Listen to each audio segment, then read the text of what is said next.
if you do have a book being put together rather hurriedly. You're borrowing Christian sectarian writings. You're borrowing Jewish apocryphal writings, or you're borrowing Jewish folk tales written in Arabic. You're and Christian borrowing hymns. Ethiopic writings. You're borrowing Zoroastrian writings. We're putting together all of this, Frank. We're going to have a whole tome showing where all the Quran comes together. But then you're also borrowing these beautiful hymns from St. Ephrem in the 4th century, written in Aramaic.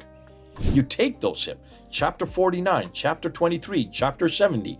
These are all beautiful hymns written by St. Ephrem. But the first person to find this were the Germans again. The Germans have known about this since the last century. And I forget his name now, right off the top of my head. Wasn't this the guy that put this in his dissertation, and then he was disinvited from becoming a professor in Germany because of the volatile nature of his claim that parts of the Quran were actually old Christian hymns? Is that it? This is it right here. Oh, you got it. This is a doctoral thesis. In 1970, he was reading, he knows Aramaic and he knows also Arabic. And so he was looking through this and he said, hold on, this beautiful poetry that's in the Quran, like in chapter 23 and in chapter 49 and chapter 70, he was noticing that this is gorgeous, but this can't come from an illiterate man. They said, hold on a minute, I've seen this before. So he took the dots off and he took the vowels off. Once you take the dots off and you take the vowels, you get it down to its original 16 letters. Today there are 28 letters, but back then there were 16 letters.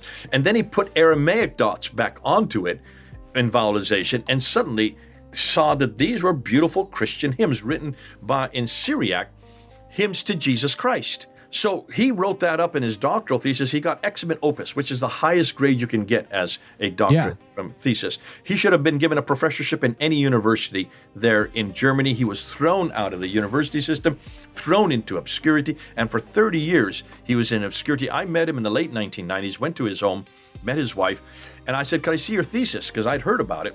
And so he showed it to me, and it was just, all in German, high German. The first sentence was 400 words long. I couldn't even read German. So I said, would you mind if I take this back and get it translated? So we brought it back to London, and I got it, went through 3 different translators because they just got headache after headache after headache.